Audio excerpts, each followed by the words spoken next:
Hello and welcome to a Sunday Reflection.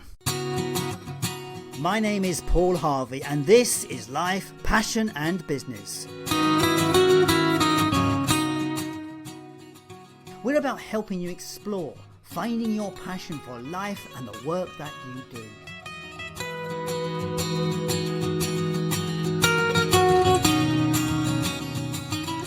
But it's so much more than that. It's about finding clues to the big life questions.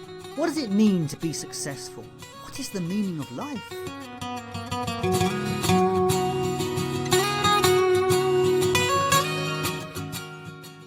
If you're looking for more, then join me on this journey where together we will discover through interviews, tools and tips how to live life full of meaning, passion and purpose.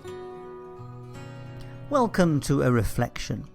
Now this is a bit of a celebration. The question yesterday was, can this over 50 run a 10k in under 50 minutes? And the answer is yes, 48 minutes and 52 seconds.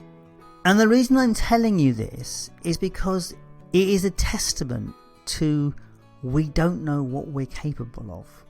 If you've been a follower of this podcast, you will know that I came to running in my early 50s. It was part of my gym. I used to run on a treadmill. And I had a lot of pain when I first started running because I didn't walk properly and I had to go to a physio to get my gait and pacing sorted out. When I did that, I actually could run on the gym and I quite enjoyed running on the treadmill. But it was only when I discovered the outside world, when my brother took me running sometime in 2018, I think it might have been. And I really took to it running outside, particularly running in this area because I live in an amazing place, lots of nice places to run around. So I have been using running as a way of getting out in nature and keeping myself particularly fit. I did a 10k race because I thought it was a good thing to do back in October 2018, and I did 51 minutes, which I was very pleased at the time because at the time I wanted to get under the hour. But I never thought I would actually get below 50 minutes, and it was a chance discovery. So a friend of mine, Steve, he is one of these mad people that does like endurance cycling and Ironman stuff. And a post came up on Facebook from him when he had just achieved a 5k race, or 5k run, and he did it 5k in 16 minutes, which is a blistering pace. And I reached out to him and said, "Well done, Steve, that's amazing. How did you do that?" And he said, "Come and chat to me." So I had a chat with him, and he suggested I come and join the local running club and some of the training sessions. So I did. I joined the local running club. Now, it's not as if I didn't want to join the club or wasn't that interested. It just wasn't something on my radar. Running for me is not about with people. It's always been about just being with myself and meditation and generally using it as a way of connecting with the outside world or connecting with nature. But running with a group of people twice a week in these drills we do is I've really suddenly discovered bits of me that I didn't know existed. I've discovered my capacity to play with people. I've discovered my competitiveness, which I didn't know I had. And it's been an absolutely amazing journey. That was the 21st of March. And so over that time, I've probably been getting on for 20 sessions, like twice a week.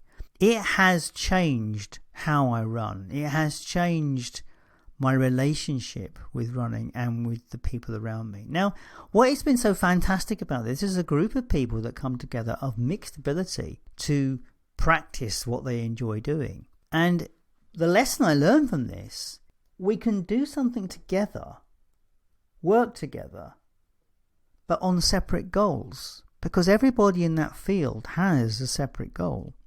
No one is going to be doing records, but they're going to be doing personal records, personal best, because it's about personal achievement. And that's just so amazing to be with a group of people doing that. Now, as I said earlier, we don't know what we're capable of. I have to say the trainer was really convinced I was going to get under 50 minutes. I wasn't sure. I thought I would, but I didn't know how far it was. Now, here's the interesting point. I use running as a resistance thing, as a thing to push me to do things I don't want to do.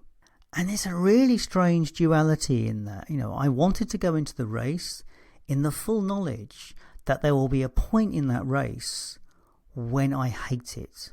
And it normally comes in around 7k or so, when it is hard. And it's really hard to tell you what's hard about it. My breathing is fine, my heart rate is fine, and yet there is just something which is just fighting me to say, you need to stop, And it's like, no, I'm not stopping, I'm going. In fact, I want to go faster. And that was interesting, and it happened on that race yesterday. I could feel it around 7 or 8k. Just what changed it for me is when I could see in the distance where I needed to be, then it just cleared. I thought, oh, well, that's it, I'm nearly home, I can see it, I can see the end. But it was knowing the end was coming.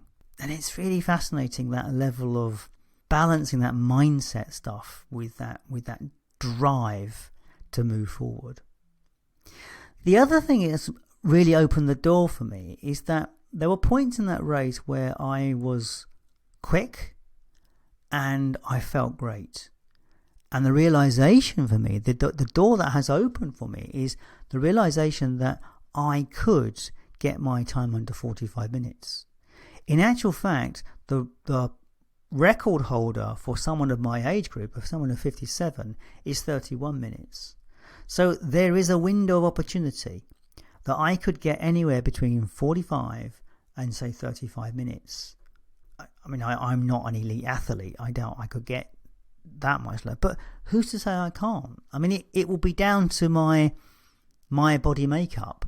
And at the moment, I don't know what the limits are.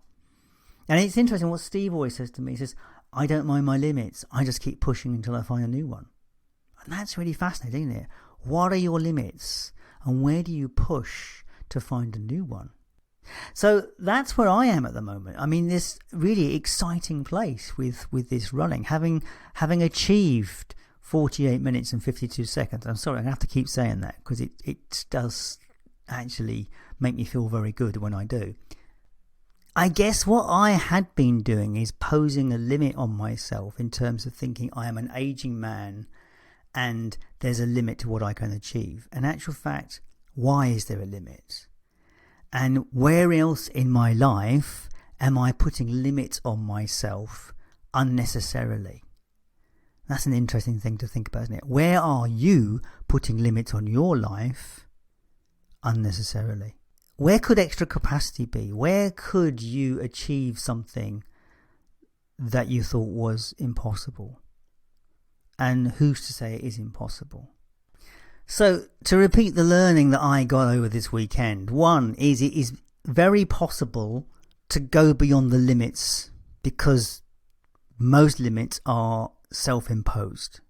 And it's possible to be working together with a group of people who are each working on their own individual goals and yet still supporting you with yours. Everybody in the club wants everybody to do well.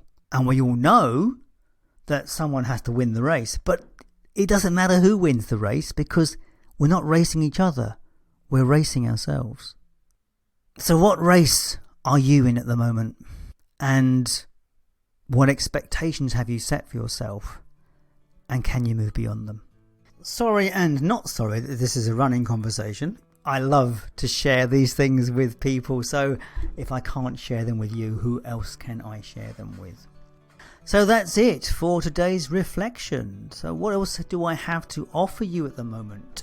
So if you are looking to move forward on something and you are finding it difficult to do that, do remember we offer focus coaching on the website. You will find it under the resources tab. Now the focus coaching we offer is designed to get you to reward yourself and move forward in the process. So check it out because I can tell you it is an amazingly effective process. You will find the details of that on the website at lifepassionandbusiness.com. And while you're there, do check out the other podcasts because there are some amazing stories there. This podcast is based on finding answers to the 5 questions. And if you want some resources for that, you can find them there too. So if you're enjoying this podcast or enjoying any podcast, please support your content creators with likes, shares, and better still reviews, because reviews are the lifeblood of this industry, and it helps people like you find good podcasts like this one. So thank you so much for your time and attention. It would be nothing without you listening to it. All the best. Catch you next time.